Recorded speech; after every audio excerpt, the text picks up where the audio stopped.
Welcome dear students. Today we are going to read the second chapter of our snapshot book. The title of the chapter is before you, that is The Address. This has been authored by Marga Minko. Let me tell you, this chapter is a pre-war and post-war human predicament. Means whenever a war breaks out between two countries, two states, it leaves the marks of massive devastation in our society and on the human being. It is the human being who has to suffer a lot whenever a war breaks out. Means a war, irrespective of the country or community, never brings anything which is good for humanity. Okay? Rather, it ravages the humanity to a great extent. The chapter which we are going to read deals about such a war incident. A war was fought in Holland, and during that, a girl and her mother both were forced to leave their native place. The situation was so grave that they had to fled from the place so as to secure them and took shelter in a nearby state, in a nearby country. But before going from their native place, they handed over their belongings to their neighbor, who was from a Jewish family. What happens? This whole chapter is an account, is detail of a daughter, that is Marga Minko, or the narrator, who goes in search of her own home, the address of her own home, which they left before the war broke out there. But what happens when she comes back to search her home after the war was over? The lady they left their belongings with showed her indifferent behavior towards that girl. She denied to identify the narrator, and ultimately the narrator resolved not to carry anything with her, means not to claim whatever the things belonged to her mother. She didn't try to carry them with her because she was resolved to move on without carrying any association with the things, with the objects which at times belong to them. But since her mother is no more in this world, she doesn't want to associate any memory with those items, with those belongings which the lady has denied to give her. Rather, she refused to identify the girl. Okay? Even after narrating the whole story that the girl is so and so, her mother was so and so, who is dead now, and this house belongs to them. These all things, these all objects, these all kitchen items which are kept in this house belong to them. That lady denied everything. She didn't accept, and at last the narrator also, means that girl also, resolved not to look behind and move ahead on the track of her life. She didn't want to have a reminiscent of those items which at times belong to them, but now they no longer belong to her or her mother. So let us go ahead. Okay, first read this paragraph. This short story is a poignant account of a daughter who goes in search of her mother's belongings after the war in Holland. Means when the war was over, this daughter of the lady returns to her home in order to find her belongings, the items which were left by them with a neighbor. When she finds them, the objects evoke memories of her earlier life. Of course, in our life, it happens that if we had seen anything in our childhood and if we find it accidentally with somebody else, definitely the memories associated to that item evolves in our mind कि ये हमारी चीज़ थी और हम इसको ऐसे use करते थे. However, she decides to leave them all behind and resolve to move on. Means she doesn't want to stuck up with the memories of those items which are no longer related to her, and she wants to leave them behind and move ahead on her in her life. Let us go ahead with the text. Do you still know me? I asked. I means here the I refers to the narrator of the story.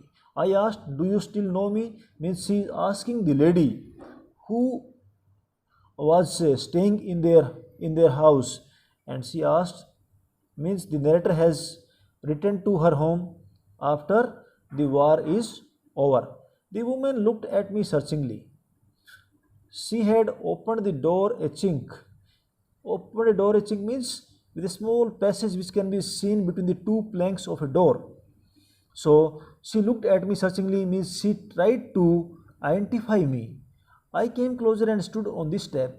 So when she was trying to recognize me, identify me, I went close to her on the doorstep.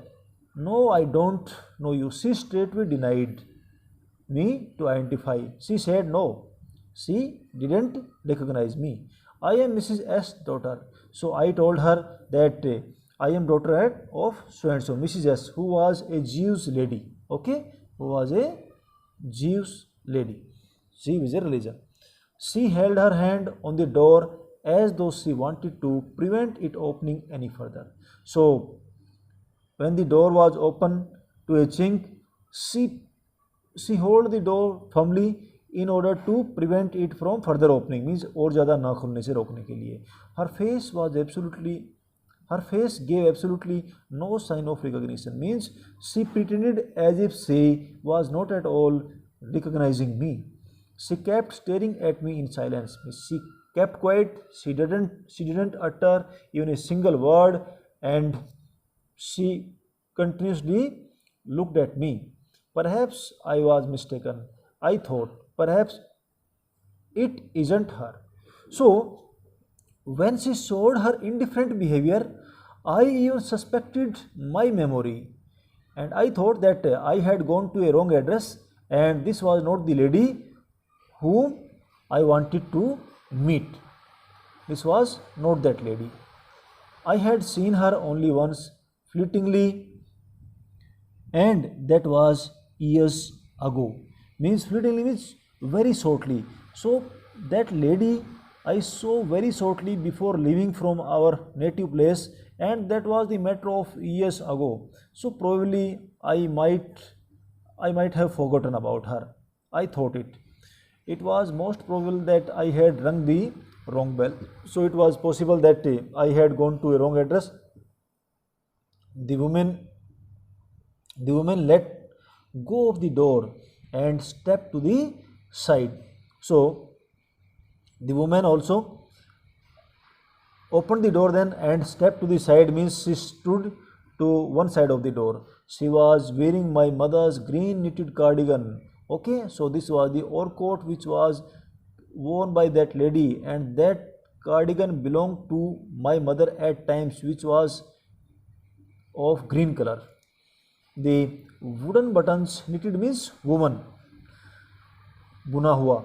The wooden buttons were rather pale from washing, but by this time this cardigan had little change. Means the buttons were faded and they were looking of little pale color because of repeated washing. She saw that I was looking at the cardigan and half hid herself again behind the door. So when she came to know that I was trying to look at that cardigan, I was to recognize that cardigan, so she hid herself behind the door in order to hide that cardigan from me. But I knew now that I was right. By this time, I was sure that yes, I had reached the correct address. I was not wrong because the cardigan which belonged to my mother was worn by that lady, and the address where I reached was correct. I was not wrong. It means that lady was trying not to identify me intensely, deliberately. जानबूझ के मुझे नहीं पहचानना चाह रही थी. Well, you knew my mother? I asked. Then I asked her whether she knew my mother. क्या आप मेरी मदर को जानते हो? Have you come back? Said the woman. Now she became very suspicious in the bizarre situation. She asked me, have you all come back? I thought that no one had come back. मुझे लगा कोई वापस नहीं आया है. Only me. Then I replied, केवल मैं ही आई हूँ. Means, dear students, this narrator has, that girl has come back to her home and her mother is not with her because her mother is dead. A door opened and closed in the passage behind her.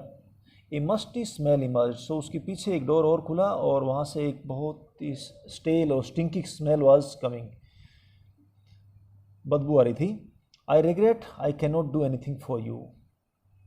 I have come here specially on the train.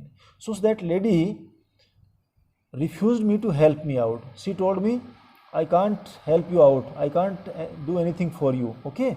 I have come here specially on the train. I wanted to talk to you for a moment. So मैंने उनको कहा कि मैं train से आई हूँ और मैं आपसे थोड़ी देर के लिए बात करना चाहती हूँ. It is not convenient for me now, said the woman. I can't see you another time. Okay. So that lady straightly denied me talking and she said, no, this is not convenient for me. I am not comfortable in talking to you right now and you can come another time, another day. Okay. Now you can go. She told me like that. She nodded and cautiously closed the door as though no one inside the house should be disturbed. So she very cautiously, very slowly, peacefully closed the door and because of the fear that no one should be disturbed in the house whoever was sleeping there. किसी को पता ना चले कौन आया दरवाजे पे और किस लिए डोर खुला था, इसलिए बड़े ही धीरे से उसने दरवाज़ा क्लोज कर लिया. I stood where I was on the step. I remained there for certain time, okay, because I was surprised that that lady with whom we had left our belongings is now denying to recognize me. It was really a matter of surprise. I was bewildered. The curtain in front of the bay window moved. So the window which was on the street side, in that window a curtain was hanging and that curtain slightly moved. Okay, किसी ने उस curtain को हटाया.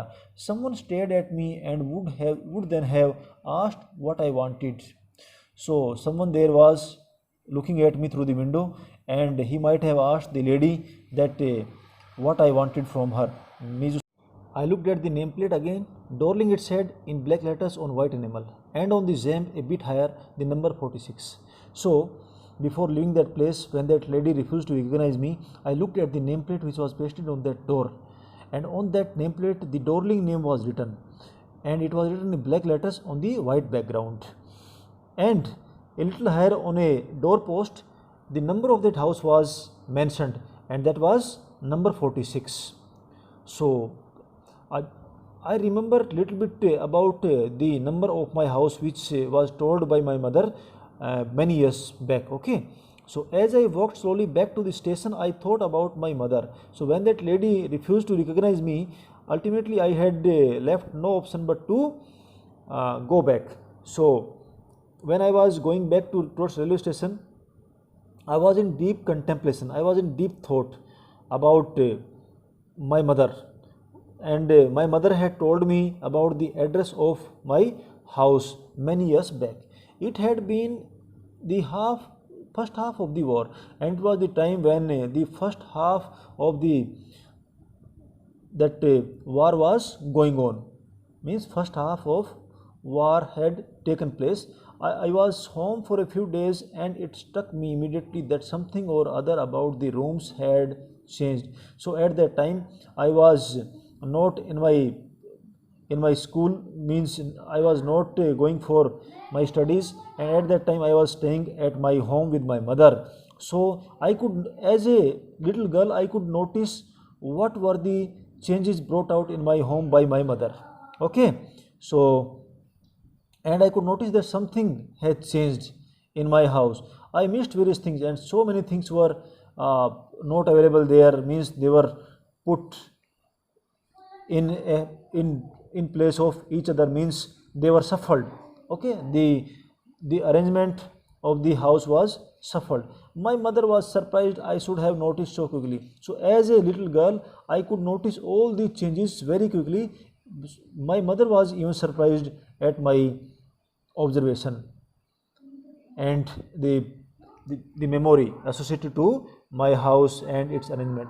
Then she told me about Mrs. Dorling, and at the same time, my mother told me about Mrs. Dorling, a lady who was our neighbor. I had never heard of her, but apparently she was an old acquaintance of my mother, whom she hadn't seen for years.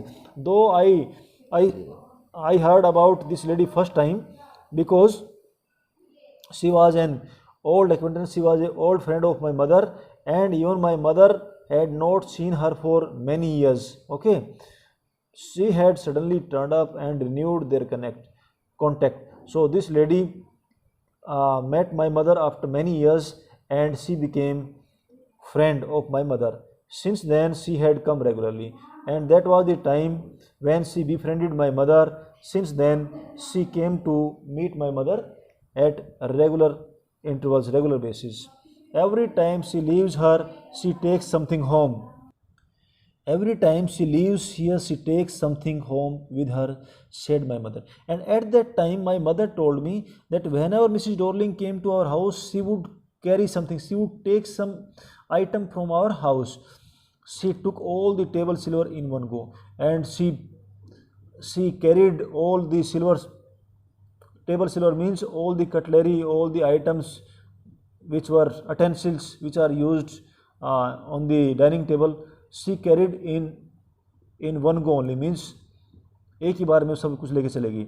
And then the antique plates that hung there, and thereafter she took those old plates also. She had trouble lugging those large vases, and I am worried she got a crick in her back from the crockery. And then my mother said that she was carrying the large vases also, and at that time I was quite worried that she could get a back injury. Okay, because of that crockery, heavy items of crockery. My mother shook her head pityingly, but my mother uh, shook her hand pityingly means she was showing her pity on that lady, that she should not get injured by that heavy luggage. She should not receive a jerk or an injury because of that heavy load. I would never have dared ask her, but my mother said that she never dared to ask that lady that she should not carry this much weight. She suggested it to me herself. She suggested it to me herself. She even insisted she wanted to save all my nice things. If we have to live here, we shall lose everything, she says. So my mother even insisted me, she tried to suggest me that if we have to keep these things safe and we have to leave this place before the war goes to its extreme situation, then definitely we have to do something, means we should hand over these things to this lady named Dorling. Have you agreed with her that she should keep everything? I asked. So I asked my mother that did you agree to her suggestion? Means that Lady Dorling suggested my mother that they should keep everything with her, they should hand over all her belongings to her before leaving for a shelter at other place. So I asked my mother that whether she agreed to her suggestion or not. As if that's necessary, my mother cried. My mother said, is it really required to ask? Okay, how can we make this kind of questions? before somebody who is trying to help us. It would simply be an insult to talk like that, and if I asked her like that, it would be an insult. Okay, it would be a kind of humiliation for that lady. And think about the risk she is running each time she goes out of our door with a full suitcase or bag. Then my mother said that you are just bothered about the things or our belongings. You are not bothered. You are not at all bothered about the risks she was carrying. She was facing because of carrying the huge bag and baggage of heavy load. My mother seemed to notice that I was not entirely convinced. So my mother, though, noticed it that I was not convinced, I was not agreed to her talks about the that lady. She looked at me reprovingly, and after that we spoke no more about it. Reproving means in a way of rebuking. Okay, रिब्यूकिंग, डांटना एक प्रकार से. सो मेरी mother मेरी तरफ ऐसी डांटने वाली निगाहों से देखती है. उसके बाद में we spoke no more about it. We stopped talking about this matter any more. Meanwhile, I had arrived at the station without having paid much attention to things on the way. So, though I was on the way to railway station, I was thinking all these, I was remembering all these talks with my mother and all the things which associated to us, all the belongings we left with Mrs. Dorling, everything. And by the time I reached the railway station, and in this deep contemplation, I couldn't even notice notice the places which were on the roadside. I was walking in familiar places again for the first time since the war, but I didn't want to go further than was necessary. So कहती है वार के बाद में first time ये जो famous चीज़ें थी इनको मैं देख रही थी, लेकिन मैं ज़रूरत से ज़्यादा उनके बारे में नहीं देखना चाहती थी, नहीं सोचना चाहती, उनसे आगे नहीं बढ़ना चाहती. My requirement was just to take my belongings and see my house. I didn't want to upset myself with the sight of streets and houses full of memories from a precious time. Yes, because this was their native place and she had a long memory associated to these places. So she didn't want to be lost in those memories, old memories, and she didn't want to upset herself. She didn't want to disappoint herself by remembering about those old memories. Okay, so dear students, we will continue from here in our next session. Thank you. God bless you all.